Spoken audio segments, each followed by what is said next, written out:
Besiata Dishmaya, Beshem Hashem Naaseh Benatzliach, Shalom Aleichem Uvracha. Alors, ça fait longtemps que j'ai pas fait de petites Vartora sur la paracha. Je sais que pendant plusieurs semaines, j'ai rien publié.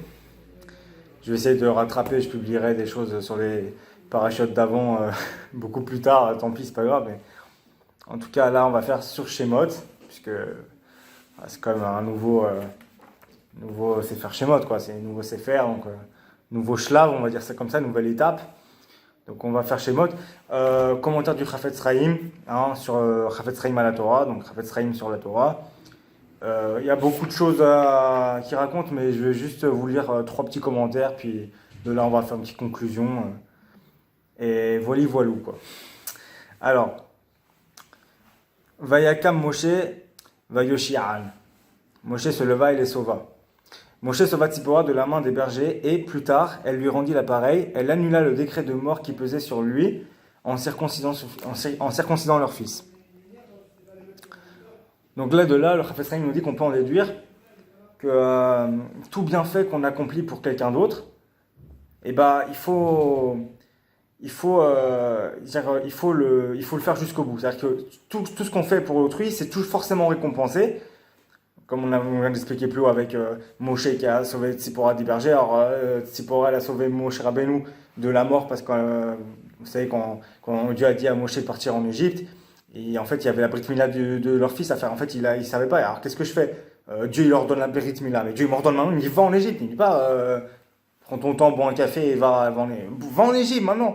Alors il s'est dit qu'est-ce que je fais? Les dieux, c'est les deux choses, la circoncision et aller en Égypte, les deux, c'est une ordonnance divine. C'est-à-dire qu'il y en a une qui est maintenant à l'impératif et il y en a une qui est, on va dire, plus, c'est déjà un commandement, on va dire, de terrain, quoi, de fond, quoi, un truc global. Donc il se dit, peut-être que ça peut attendre, peut-être que je dois aller maintenant en Égypte et là-bas, je ferai la circoncision. C'est ce qu'il s'est dit. Et en fait, c'est pas ce que Dieu voulait. Et sur ça, Dieu, sur l'instant, il voulait tuer Moshe Rabbeinu. Et Tzipora l'a sauvé de ce décret de mort quand on a circoncis le fils. Et du coup, donc de la même façon, le Chafetz Chaim aussi cite un verset là dans Michelet, chapitre 18, verset 26. C'est pour lui-même que peine le laborieux. Et le Talmud, dans Sanhedrin 99b, il nous explique que quand on peine dans ce monde, la Torah, elle peine pour nous. C'est marqué, il peine dans ce monde et sa Torah peine pour lui autre part. Donc quelque part, c'est hyper intéressant. Je ferai une conclusion après là-dessus en gros, mais c'est déjà un petit enseignement sympa, assez connu, mais sympa. Kiyamakom asherata omed alav admat kodeshu. L'endroit où tu te tiens est un sol sacré. Les sages recommandent, ne dis pas quand j'aurai le temps, j'étudierai. Ça c'est dans Avot 2 et 4. Avot chapitre 2 et quatrième paragraphe. Car l'homme se dit, j'étudierai et je pratiquerai la Torah quand ma situation matérielle sera améliorée. Mais pas maintenant où je suis un peu dans les problèmes, quoi. Ça va pas. Souvent, ça va pas. Je dois payer ci, je dois payer ça. Je suis découvert sur mon compte. Plein de choses comme ça, des problèmes divers et variés. J'ai pas la tête à étudier plus tard. Quand tout ira bien, voilà. Donc ça, je nous recommande de pas dire ce genre de choses. Pourquoi on dit, c'est écrit, l'endroit où tu te tiens. C'est marqué ici, l'endroit où tu te tiens, dans ta situation présente, est sacré. Maintenant, là où tu es, dans ta situation, ça reste un endroit où tu peux étudier la Torah, où Dieu veut étudier la Torah. Car peut-être Dieu, justement, désire-t-il que tu le serves dans les conditions difficiles dans lesquelles tu es. Comme l'enseignent les sages en Shirachim Rabbah, celui qui apprend la Torah dans la souffrance reçoit 1000 cycles à titre de salaire, et sans souffrance, seulement 200. Car la récompense est en proportion de la peine, dans Avot, chapitre 5 et 5.23, quoi. Avot 5.23. Et c'est exactement ça.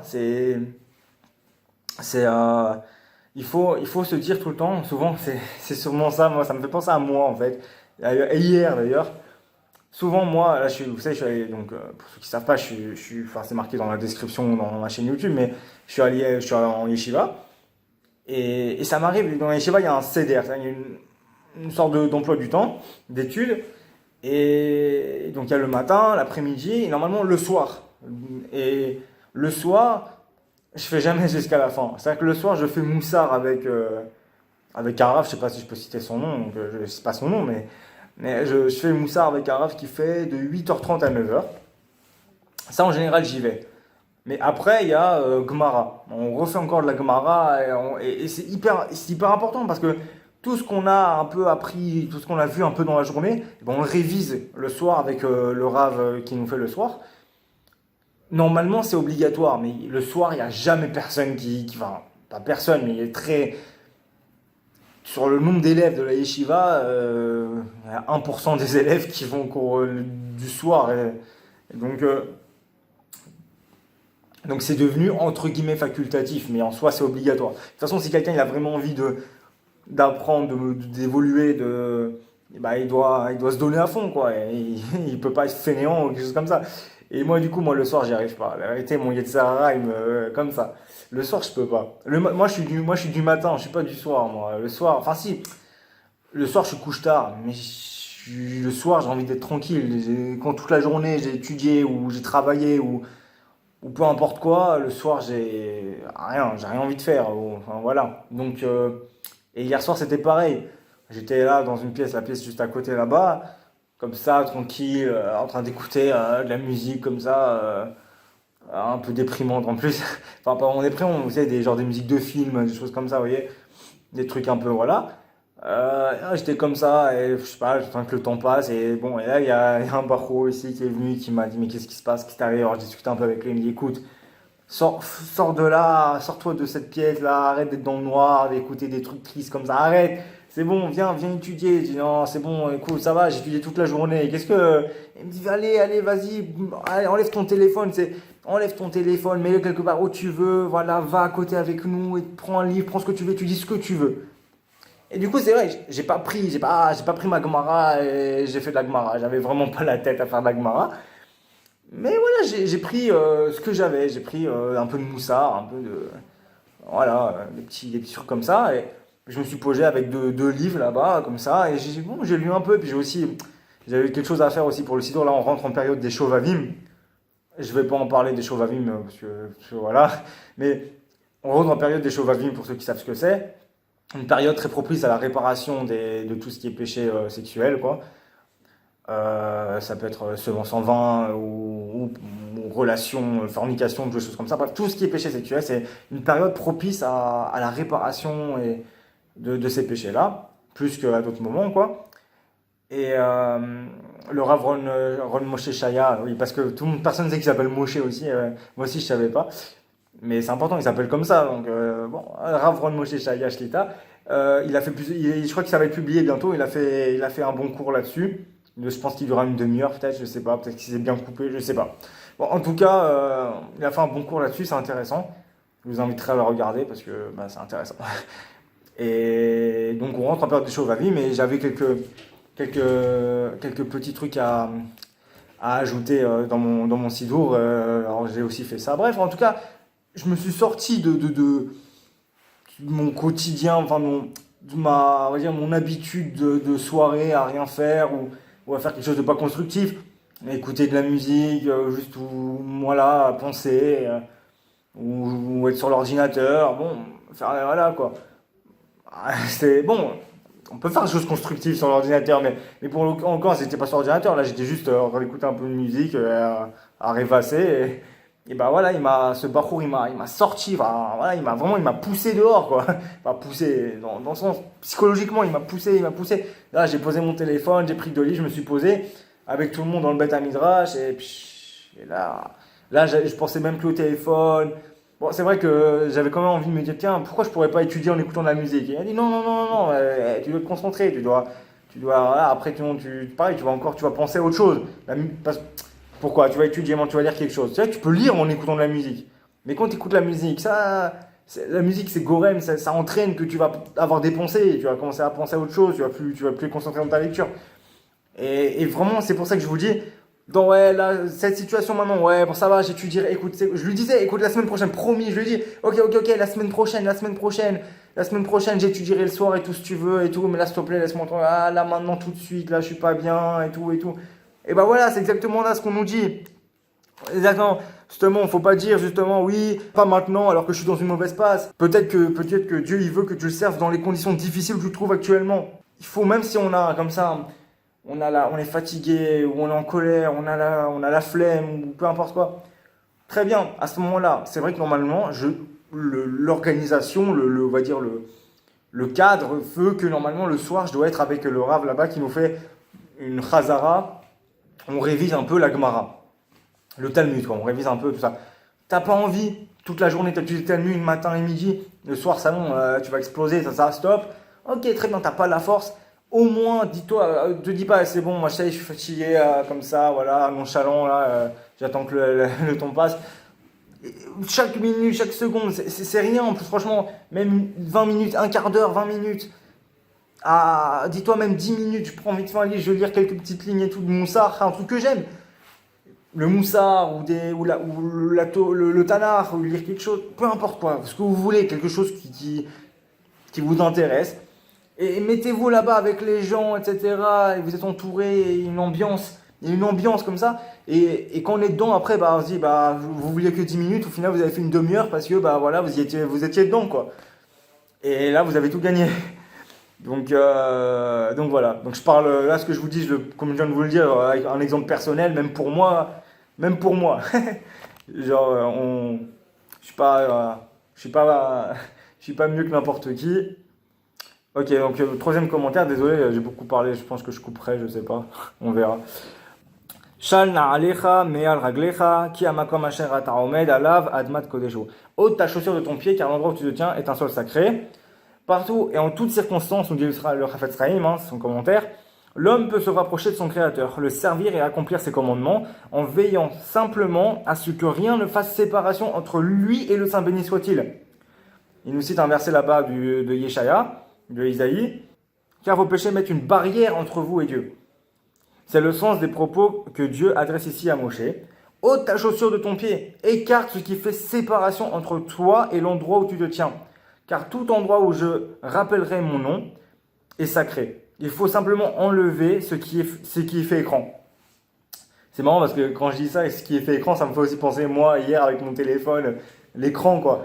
L'écran qui fait écran. Et c'est souvent le cas. Nos écrans font écran avec Dieu, finalement. Ça ne sait pas. On est aspiré par nos écrans et on oublie Dieu. Et ne dis pas que les temps passés valaient mieux que le présent, car c'est manquer de sagesse que de faire une telle déclaration. Chacun doit se dire, quand mes actes égaleront-ils ceux de nos ancêtres, de nos patriarches, des prophètes, de nos ancêtres? Dès que la séparation plus ou moins épaisse est enlevée, l'endroit apparaît dans toute la splendeur de sa sainteté et l'éclat de sa lumière. Car l'endroit où tu te tiens, ici ou ailleurs, est sacré. Tout ce qu'il faut, c'est accomplir simplement le commandement ôte ta chaussure. Ce que nous dit le Chafetz Chaim, Rabbi Israël Meir, à Cohen, Zerer Tzadik Vekedosh Livracha. Donc voilà, donc conclusion sur le fait de, justement, quand on doit faire une mitzvah, ou là, en l'occurrence sauver la vie à quelqu'un, peiner donc dans nos mitzvot, en fait, tout simplement ce qu'on a dit au début, par rapport à sauver la vie à quelqu'un, c'est à faire, ça, s'investir, etc. Même si on a de la peine, même si c'est compliqué, se donner. Parce que c'est pour lui-même que peine le laborieux, comme nous dit les versets de Michelet, des proverbes de Salomon à la Shalom. Et le Talmud nous dit, il peine dans ce monde et sa Torah peine pour lui autre part. Même si tout va mal, même si c'est dur de faire des mitzvot, c'est dur d'être shomer Shabbat, c'est dur de toujours manger kasher et d'être scrupuleux dans la cache-route. Je sais pas, c'est dur de pas toucher à des filles, genre serrer la main des femmes ou faire des câlins, des bisous à des femmes. Tout ça, si c'est dur peu importe quoi, tout ce que la Torah interdit, quoi, si c'est dur, ouais, voilà,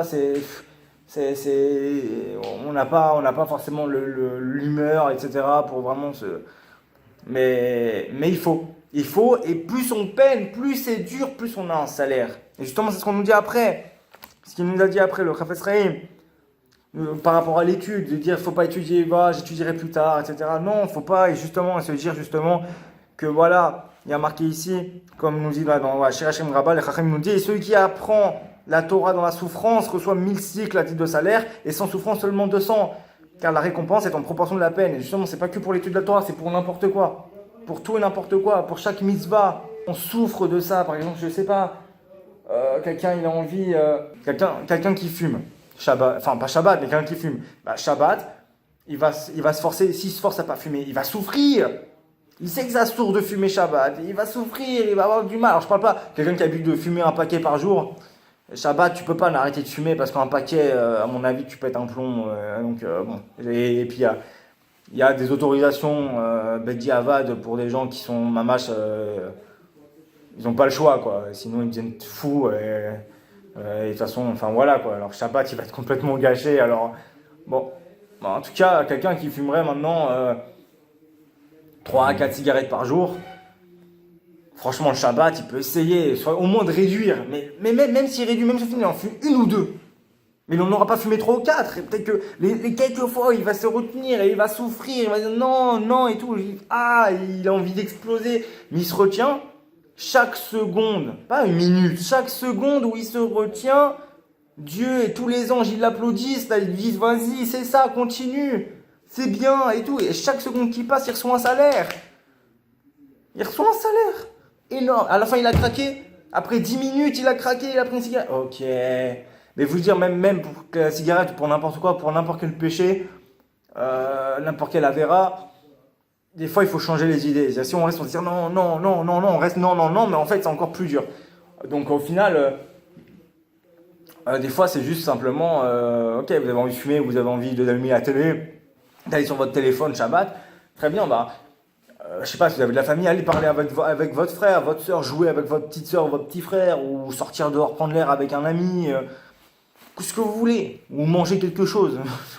J'en sais rien, mais des fois il suffit juste de faire autre chose, de changer les idées, et là on oublie un peu. Disons que c'est plus facile de pas commettre l'avéra en question. Et donc voilà, il faut se donner, faut pas se dire ouais mais c'est dur justement, c'est dur, et bah j'y vais parce que c'est dur, c'est comme quand quelqu'un qui veut maigrir ou qui veut faire de la musculation. Moi j'ai besoin de maigrir, vous voyez pas trop, mais voilà. Et si quelqu'un il veut maigrir, il veut faire du sport, il veut prendre des muscles, bah, il faut qu'il se donne, il faut qu'il se fatigue. Ah non, ça y est, là je fais quelques pompes, ah ça commence à être dur, j'arrête. Mais non, c'est justement quand ça commence à être dur qu'il faut y aller, parce que c'est là que justement on commence à perdre la graisse, à former les muscles. Donc c'est pour tout, même dans même dans les choses simples de la vie corporelle, physique.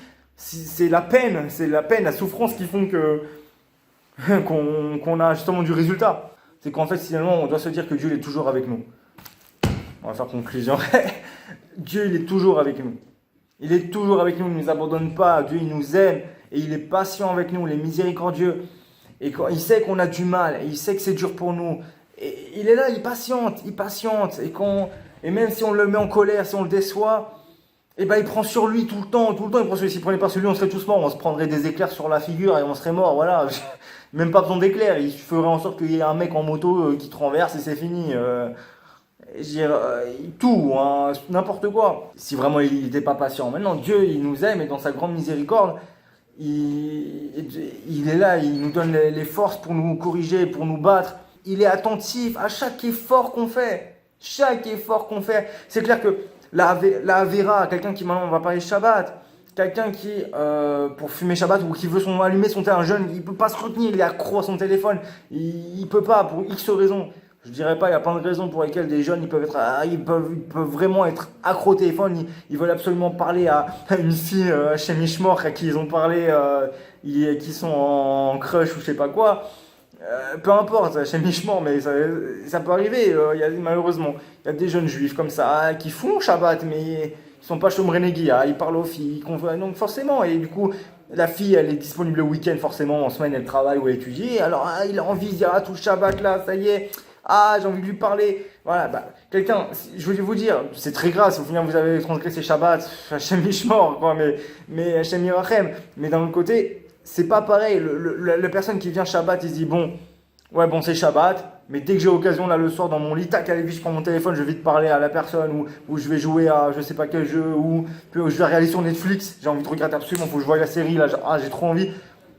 Si le mec il dirait qu'il fait ça, il dit de toute façon pour lui comme c'est Shabbat, excuse-moi Seigneur, pardonne-moi, allez hop, et puis tu fais, le Dieu là il n'y a pas excuse-moi Seigneur, il va dire excuse-moi, mais tu te fous de moi ou quoi?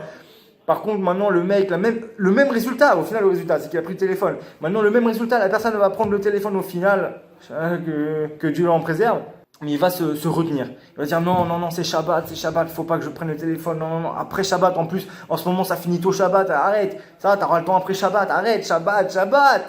Et à la fin, il se dit non, non, non, et puis il balance des t-shirts, des trucs sur le téléphone qui est posé sur la table là-bas pour pas qu'on voit le téléphone, pour pas, il dit non, ça va, je le vois plus, il est pas là, mais il sait qu'il est là au final, il a envie, et tac, il craque après 10 minutes, 20 minutes, même, il est parti, il dit ouais, c'est bon, je me cache, je ferme la porte, j'en ai marre, faut pas que je transgresse Shabbat, et il allait, voilà, il allait parler quelque chose, ou il allait manger un petit truc, ou sortir un truc, et à la fin, il revient, 1 heure après, et c'est bon, il craque, il a pris le téléphone, il peut plus, machin. Bah, au final, la conséquence, elle est la même. C'est qu'ils ont les deux, ils ont transgressé Shabbat. Les deux, ils ont transgressé Shabbat. Mais il y en a un qui a souffert, qui a fait des efforts, qui s'est retenu, qui a souffert, qui s'est battu contre son Yetzirah. Et à la fin, il est tombé. C'est pas grave. Il est tombé. Mais Dieu, il voit le hamal, il voit l'effort que tu as mis, la difficulté, la sincérité que tu avais envie de préserver le Shabbat et de ne pas transgresser. Au final, t'es tombé, ok, c'est pas grave. On dit, enfin, c'est pas grave, c'est pas grave, mais on dit que justement, le tzaddik, il tombe 7 fois, mais il se relève. Faut pas se dire maintenant, ouais, c'est bon, je suis tombé, c'est-à-dire que j'y arriverai pas, et maintenant, tous les Shabbats, vous allez y aller prendre votre téléphone. Non, reste shalom. Mais il faut comprendre que on a tous, Dieu, il est avec nous, et il est là, et il nous aide. Et c'est-à-dire qu'on prenait bien conscience qu'il nous voit, il nous voit à tout ce qu'on fait. Le commun des juifs malheureusement, des jeunes juifs qui transgressent Shabbat, vous oseriez pas prendre maintenant votre téléphone et regarder Netflix devant vos parents qui sont chômeurs Shabbat, qui font Shabbat, et toute votre famille.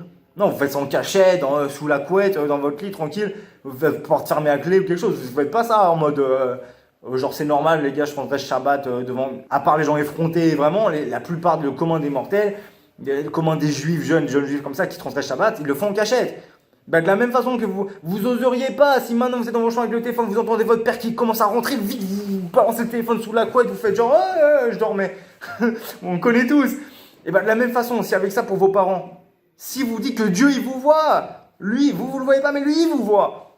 Dites-vous que Dieu il est là, qu'on veut être là, ouais, vos parents ils savent pas. Mais Dieu lui il est là, il vous voit. Et là on n'a pas honte, bizarrement. Là, pourquoi? Parce qu'on le voit pas. C'est le problème de l'exil, le fait que voilà, Dieu il est plus dévoilé, etc. Il n'y a plus les miracles d'antan, on n'a plus la Yirat Hashem, la perception de Dieu qu'on avait avant. C'est dommage, parce que du coup, justement, c'est dommage. Mais d'un côté, justement, c'est dommage, parce que du coup, on en vient beaucoup plus facilement à fauter, parce qu'il n'y a plus de crainte de Dieu comme avant, où je veux dire, on ressentait Dieu, il y avait les miracles, si tu faisais un péché, tu mourrais directement, Dieu, soit le prophète il te lapidait, soit toi, Dieu tu es lui-même. Donc à ce moment-là, je veux dire, t'étais comme ça, les gens ils étaient un peu plus, voilà. Mais il y avait moins de mérite. Aujourd'hui, il y a presque... Dieu il est caché, c'est-à-dire à tel point qu'il y a des milliards de gens qui pensent que Dieu n'existe pas ou qu'il n'agit pas dans ce monde. Genre là, les athées pensent qu'il n'existe pas, et les agnostiques pensent qu'il y a une sorte de entité suprême, mais qui n'agit pas vraiment dans ce monde, quoi. Voilà, quoi. Ou un déiste croit en un Dieu unique aussi, sans corps, sans forme, ni rien comme nous, mais il croit pas aux religions, un déiste. C'est-à-dire qu'il croit que Dieu n'a jamais parlé aux hommes, il s'en fout, quoi. Il a créé le monde et voilà, quoi. Il gère tout seul. Et pourquoi les gens ils pensent comme ça? Parce qu'on le voit pas, il est où Dieu? Qu'est-ce qu'il fait? Allô Où est-ce qu'il agit? Alors, nous, on observe, quand on est des croyants, comme dit le Rav Ron Moshe Shalshita, des sachants pour nous les juifs, mais en général, les croyants, etc., on voit Dieu un peu partout dans certaines choses. Mais pour ceux qui sont loin de la spiritualité, etc., ils ne voient pas, ils se disent, voilà. Et ils se disent, regarde, il y en a même qui se diraient, mais regarde, Shabbat, là je suis sur mon téléphone, regarde, au final, Dieu il me voit, mais là, pourquoi il m'arrive rien? Ouais, il t'arrive rien sur le moment, que tu te fais pas, tu prends pas feu et tu t'es pas envoyé en enfer sur le champ, mais dis-toi que c'est peut-être ton vélo électrique qui s'est fait voler. Je sais pas moi, t'as acheté je sais pas moi, quelque chose qui s'est cassé, peu importe quoi, un truc, des embêtements, des choses très un peu embêtantes et voire blessantes qui te sont arrivées. Ça peut même être pour te dire, ça peut même être juste peu importe, quelqu'un qui t'a fait du mal dans la rue, quelqu'un il t'a racketté. Peu importe. Tu vas me dire, mais quel rapport? Mais justement, Dieu, il est plus comme avant, que tu as transgressé Shabbat, t'es mort. Bon, encore là, quand tu es tout seul dans ta chambre, c'est pas Befaresia, c'est pas en public, donc t'es pas mort, mais ça reste carrette, je crois, il me semble. Et, enfin bon, de toute façon, c'est grave, il n'y a pas à dire. Donc, Dieu, il te punit plus maintenant sur le moment. Mais il te punit autrement. Il te punit avec des choses que justement, tu peux te dire, oh, c'est le hasard. Et tout vient de Dieu. Dieu est partout, Dieu il est là, il gère. Donc, tout ce qui t'arrive, faut se poser des questions, quoi. Même si c'est dur, même si on a la flemme, même si c'est difficile, même si ça fait mal, même si, peu importe quoi, on est triste, on est en colère, on n'est pas bien, on n'a pas le moral, on n'est pas d'humeur, peu importe quoi, on est fatigué. Et bah, c'est dans ces moments-là qu'il faut s'investir dans la Torah, pour Dieu, pour Am Israël, etc. Et c'est là qu'on a un plus grand salaire. Et voilà, donc je vous souhaite à tous un Shabbat Shalom, que Dieu nous donne la force de nous battre contre le Sahara, de faire tchouva, de nous investir dans sa Torah, dans les commandements, dans les mitzvot, dans tout. Et que très vite vienne, là en cette période de Shovavim qui va commencer, le Melech HaMashiach, Bimehera, Beyamenu, Baruch Adonai Olam, Amen va Amen.